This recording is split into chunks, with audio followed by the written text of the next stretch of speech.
What is going on, YouTube? This is yours truly, ATUM-RE, coming at you guys with a quick video this morning.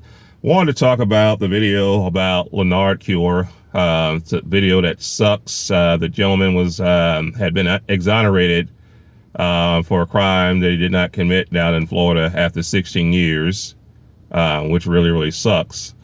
But what happened is he was on his way back from his mother's house in Port St. Lucie, Florida, which is I-95. And he resides in Metro Atlanta, so he's back on his way to go to Atlanta. But he actually went through a city, well, a county called Camden County. That's in South Georgia. That's coastal Georgia, like south of Savannah, Georgia. So if you know the Georgia coast, you'll know where that's at. But anywho, he was pulled over for reckless driving. And reckless driving and getting a traffic ticket for speeding are two totally different things. And that is one mistake that Mr. Cure made when he said, you know, that, hey, I should get a traffic ticket, not for reckless driving. But I was not there to know whether or not he was doing reckless driving. You know, I know I've seen a lot of people on I-95 drive well over 120 miles an hour, and I'm like, wow, where are the cops at in their Chargers? But anywho, he was pulled over. Unfortunately, he did what I always harp on: do not resist arrest. You're not going to win with the cops trying to fight the cops. You're going to take an L. You might as well take your L on the front end instead of the back end, instead of getting, you know, demolished, bruised, or even shot. And unfortunately, that's exactly what happened. Stop resisting arrest. Anytime you resist arrest, nothing good will happen. Nothing good would happen when you resist arrest. And unfortunately, he did that. He got tased. It should never even get to the point of being tased, to be honest with you. Not going to happen with me. I'm not going to even let it get to that point. Even if you are 100% in the right. Even if you're 100% in the right. Like I said, I was not there to see whether he was driving recklessly or not.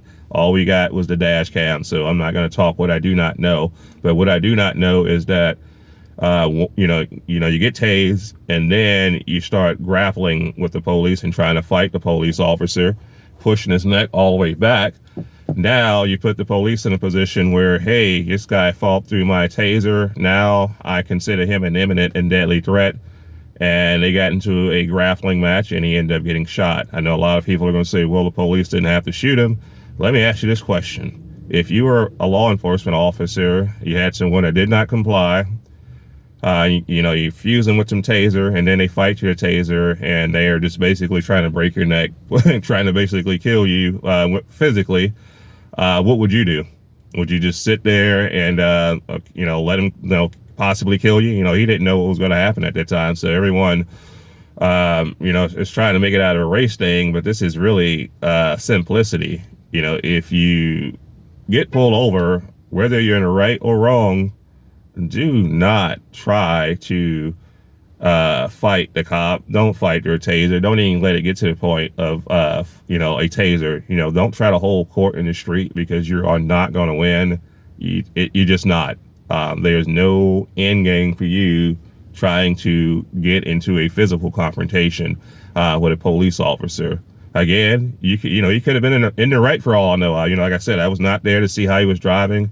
I've been pulled over several times, and I didn't think it was necessary, but I didn't fight the cops. It didn't, unfortunately, it didn't come to the point of me being arrested. But if it did come to that point, I may say, hey, why am I getting arrested? But I'm not going to resist or anything like that to make it worse, because I want to live to fight another day. And unfortunately, Mr. Cure is not here to fight another day. I hate it, because he did 16 years in prison over something that he got exonerated over. He actually spoke at, several venues. I think it's the Innocence Project. So he did some good things, but unfortunately that was a bad thing. And I always try to tell you, at all times, have critical thinking in anything that you do in life. And if you get pulled over by a cop, resisting arrest is not critical thinking, because you're not thinking about yourself. You're not thinking about your family.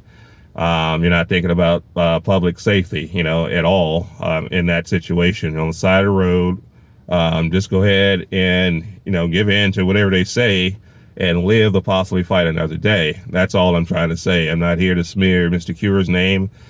I am not an attorney, but from the visuals of what I saw, it comes down to the same thing. Resisting arrest will get you in a bad situation. You're not going to win. You're not going to beat the police. Even if you got into a physical confrontation and you beat the smack out of one cop, what you think's going to happen? You're going to go to prison, or you're going to be beating or killed and shot down. And that's exactly what happened. The worst possible scenario happened is him being killed over something that he could have just given into and went down to the station and possibly fought the charges, if indeed he was innocent. But again, according to state law, reckless driving is an offense that can warrant an arrest right there on the spot. And I don't know if the cop was amped up. I don't know if he was amped up, but at the end of the day, guys, please, if you get pulled over and you get arrested, don't resist arrest. You're not going to win. That's basically my ending statement. Condolences to Mr. Cure, but definitely a no-no. But that's all I have, guys. Catch you in the next video. 2A up.